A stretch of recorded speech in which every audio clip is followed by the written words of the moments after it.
Salut les amoureux du ballon rond, on commence cette revue de presse en France, avec les grandes manœuvres déjà lancées pour les Jeux Olympiques à Paris, comme le titre l'équipe dans un de ses titres ce matin.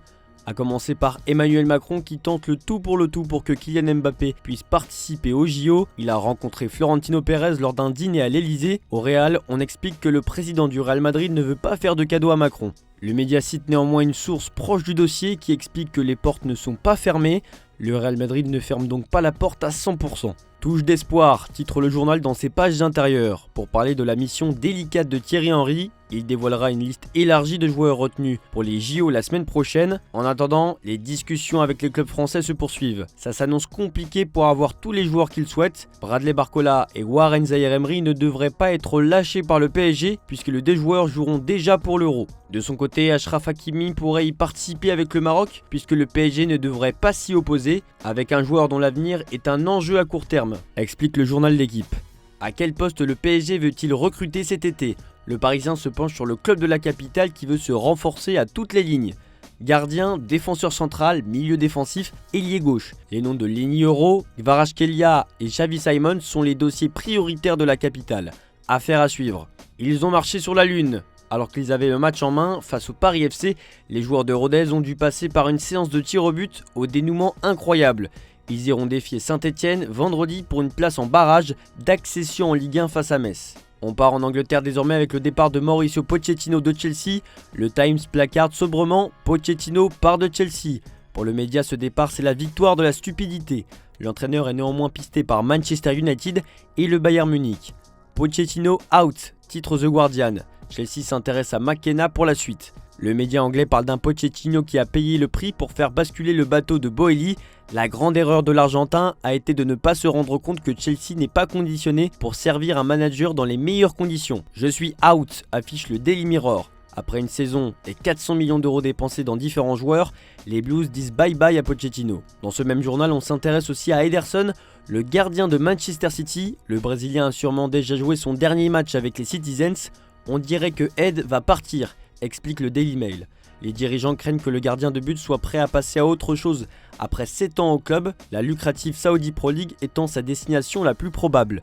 Il aimerait rester au sein du club anglais, mais les discussions sur une prolongation de contrat jusqu'en 2026 sont toujours au point mort. Stéphane Ortega veut surtout être numéro 1 la saison prochaine, que ce soit à City ou ailleurs. On reste en Angleterre pour parler de la liste surprise des Anglais pour l'Euro 2024. Des grands noms n'ont pas été appelés, mais celui qui a retenu l'attention de la presse aujourd'hui, c'est Marcus Rashford. Rash en dehors, placarde le Daily Express. Nous voulons que nos meilleurs joueurs soient sur le terrain dans les zones les plus dangereuses, se justifie Southgate dans les colonnes du Daily Star. Gary Southgate a brutalement expulsé Marcus Rashford de son équipe. Le patron de l'Angleterre a admis que c'était un coup de fil difficile à passer lorsqu'il a dû annoncer la nouvelle. Dans le Daily Mail, on parle d'un sélectionneur preneur de risques. Southgate a aussi ajouté que d'autres joueurs dans cette partie du terrain ont connu de meilleures saisons, aussi simple que cela. Parlons d'une info un peu plus légère où Arne Slot, nouveau manager de Liverpool, utilise LinkedIn pour sa pierre manquante. Les Reds ont annoncé le post sur LinkedIn décrivant leur candidat idéal comme quelqu'un qui peut maximiser le rendement des coups de pied arrêtés de l'équipe grâce à une analyse approfondie, plutôt originale. En Espagne, on rend forcément hommage à Toni Kroos, qui a annoncé vouloir prendre sa retraite après l'Euro 2024. Merci Tony, titre As dans sa une du jour. Mon ambition a toujours été de finir au sommet, explique l'Allemand. Samedi contre le Betis, il recevra l'hommage du Bernabéu, explique le journal. On ne fabrique plus des joueurs comme Kroos, placarde Marca, qui parle d'un adieu comme Zidane l'a fait avec les Merengues, avec un palmarès rempli de 22 trophées en partant comme un héros. Dans les colonnes de As, on évoque également l'avenir de Guirassy, attaquant très en vue cette saison. L'ailier de Stuttgart plaît à l'Atlético Madrid. Dortmund et le Bayern veulent Guirassy, mais son club préfère qu'il quitte l'Allemagne. Sa clause est de 17,5 millions d'euros. Guirassy est encore une fois évoqué ce matin, mais cette fois du côté de Milan. Le dossier Sesko s'annonce de plus en plus complexe. L'AC Milan est donc séduit par le vice-meilleur buteur de Bundesliga cette saison, malgré sa forte demande de salaire estimée à 5 millions d'euros le contrat. Le Barça veut aussi un attaquant. Marca parle de Dani Olmo, mais le Barça veut solutionner son problème de fair play financier avant. Il est libre le 15 juillet prochain, sinon il faudra payer 60 millions d'euros pour l'obtenir. Et ce matin, Mundo Deportivo titre Alexia 2026. La joueuse phare du Barça rempile pour 2 ans supplémentaires avec une année en option. Celui qui ne risque pas de prolonger avec le club, c'est Xavi. La décision sur Xavi ne se fera pas en face à face avec Laporta, mais la décision sera prise par la commission sportive du club. Rupture totale entre l'entraîneur et son président. On part direction l'Italie avec un très gros match ce soir. L'Atalanta Bergame et le Bayer Leverkusen s'affrontent en finale de la Ligue Europa. La finale pour l'histoire de l'Atalanta, placard de la Gazzetta dello Sport. Depuis 25 ans, aucune équipe italienne n'a remporté la Coupe UEFA, aujourd'hui appelée la Ligue Europa. Le dernier à soulever le trophée était Parme, dirigé par Alberto Malesani, c'était le 12 mai 1999.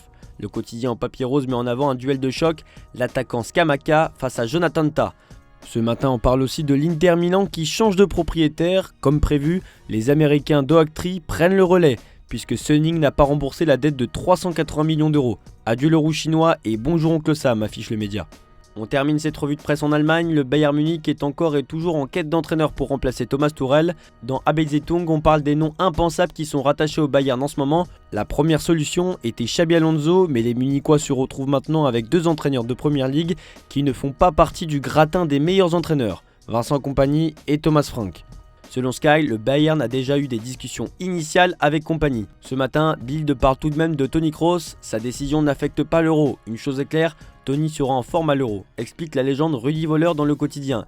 Il devrait encore jouer jusqu'à la mi-juillet. Ce serait une conclusion digne de son incroyable carrière, a-t-il ajouté sur le ton de la plaisanterie. Et enfin, Bild parle du grand été de Wirtz. Son 151e match pour Leverkusen contre l'Atalanta sera le plus important de sa jeune carrière.